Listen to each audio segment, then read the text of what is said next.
नमस्कार, hot topic में आपका स्वागत है। मैं हूं अखिलेश शर्मा।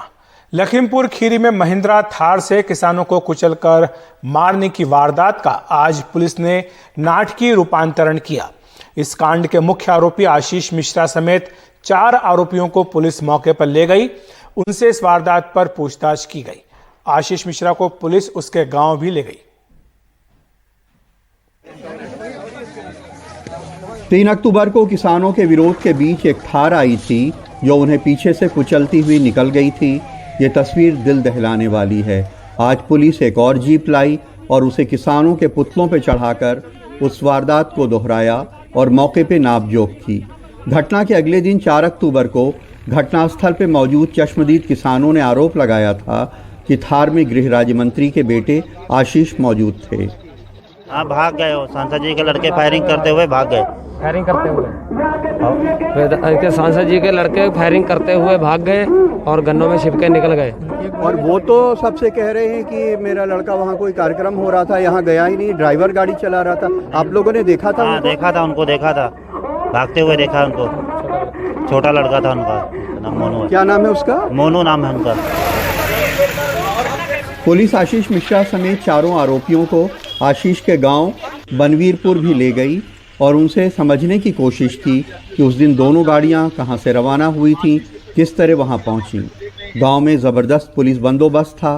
पुलिस ने बाजार की कुछ दुकानों से सीसीटीवी फुटेज भी हासिल की है। गांव में मंत्री के समर्थकों का कहना है कि आशीष किसानों को कुचलने में शामिल नहीं थे। आप लोगों ने वो मंजर देखा होगा कि अगर उस गाड़ी में कोई भी इंसान होता वो वहां से बच के वापस नहीं आ पाता।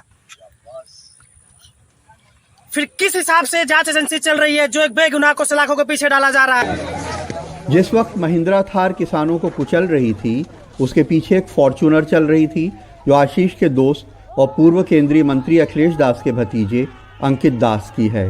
अंकित कार में मौजूद था। पुलिस ने मौके पर उससे भी पूछताछ की।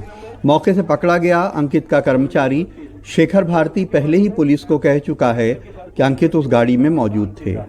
आगे एक और गाड़ी थी, वो दूसरी किसकी थी? वो मुझे नहीं मालूम है। क्यों? उसके बारे में नहीं मालूम है। वो भी तो साथ में ही होगी। मुझे उसके बारे में नहीं मालूम। क्या हुआ इतना बता दो। बस मैं उनके साथ में लिखा पढ़े का काम करता हूँ। तुम आगे बैठे थे पीछे बैठे थे? पीछे बैठा हुआ था। क्या हुआ अचानक ये बताओ। अब भैया वो आगे से थार सबके ऊपर चढ़ाती हुई जा रही थी, हम पीछे हुए बैठे हुए थे। बहरहाल लखीमपुर कांड में पुलिस की जांच आगे बढ़ी है। 4-5 नाम पुलिस को और पता चले हैं जिनकी वो तलाश कर रही है ताकि उनसे पूछताछ की जा सके। यही नहीं, मौके वारदात पे जिन असलहों से फायरिंग हुई है उनमें से एक रिपीटर गन और एक पिस्टल बताई जा रही है। पुलिस की तलाश उन असलहों की भी है।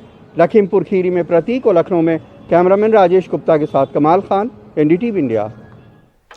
सीमावर्ती राज्यों में सीमा सुरक्षा बल यानी बीएसएफ को ज्यादा अधिकार देने का मामला तूल पकड़ता जा रहा है।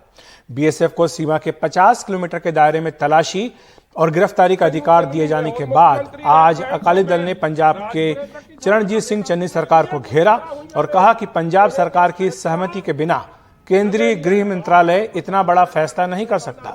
अकाली दल अध्यक्ष सुखबीर सिंह बादल ने आज चंडीगढ़ में चन्नी सरकार के खिलाफ प्रदर्शन किया। मगर पंजाब के जमीना ते कब्जा चन्नी साहब दी। वो एक बहुत बड़ा हमला था क्योंकि एग्रीकल्चर स्टेट सब्जेक्ट है। काले कानून बना दिए, पंजाब सरकार चुप रही और आपने देखा कितनी बड़ी एजिटेशन चली। अब ये दूसरा कानून law and order state subject है और 50 किलोमीटर का रेडियस, मतलब आधा पंजाब आए तक। अब फ्लाइंग इडियट देख लो। सो आधे पंजाब में अगर सेंटर का रूल रहेगा लॉ एंड ऑर्डर का, पुलिस का, सारा कुछ होगा, तो फिर ये क्या हो रहा है? पंजाब सरकार चुप है। हर बार स्टेट के ऊपर धक्का होता है, फेडरल सेटअप पे धक्का हो रहा है और कांग्रेस सरकार चुप है। क्यों? वहीं पंजाब के पूर्व मुख्यमंत्री कैप्टन अमरिंदर सिंह ने बीएसएफ को ज्यादा अधिकार देने का समर्थन किया है। उन्होंने कहा कि हमारे सैनिक कश्मीर में मारे जा रहे हैं।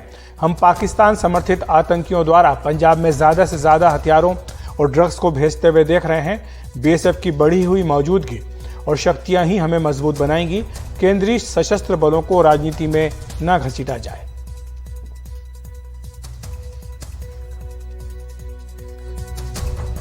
मोदी सरकार ने एक बार फिर देश के संघीय ढांचे पर हमला किया है।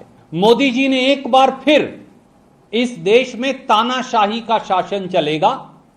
प्रांतीय सरकारों की कोई किसी प्रकार की अहमियत नहीं और केंद्र सरकार सारी ताकतें एक तानाशाह के तौर पर अपने अंदर समेट लेगी। इस निर्णय से यह दिखाया है। आप पंजाब जैसे प्रांत में आधे इलाके को 50,000 किलोमीटर में से 25,000 किलोमीटर से पंजाब की सरकार के अधिकार, वहां की पुलिस के अधिकार को छीन लेते हैं। आप पंजाब के मुख्यमंत्री से बात ही नहीं करते। वक्त एक ब्रेक का। ब्रेक के बाद बताएंगे 106 साल के कार्यकर्ता से मिले रक्षा मंत्री राजनाथ सिंह।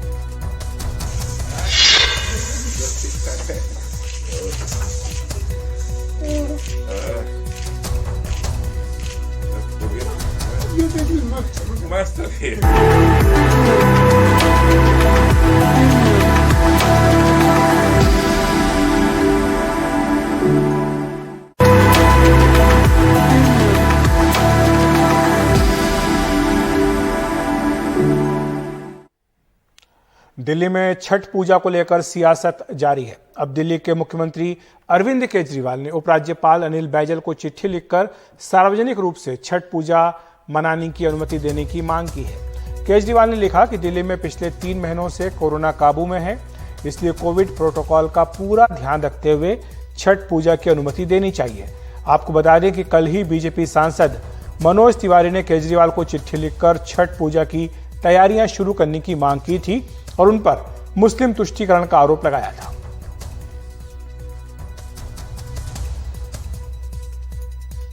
रक्षा मंत्री राजनाथ सिंह आज बीजेपी जनसंघ के सबसे बुजुर्ग कार्यकर्ता नेता से मिले। 106 साल के नारायण उर्फ भुलाई भाई 1951 में जनसंघ की स्थापना से ही जुड़े हुए हैं।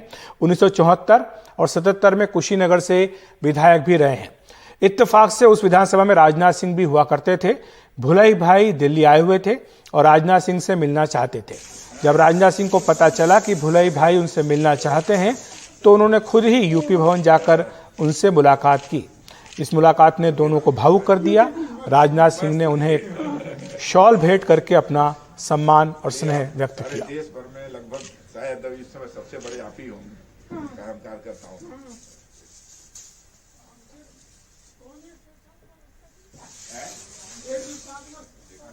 मिलने वालों में मैंने कहा कि भाई अब तो हॉट टॉपिक में इतना ही। देखते रहिए NDTV इंडिया।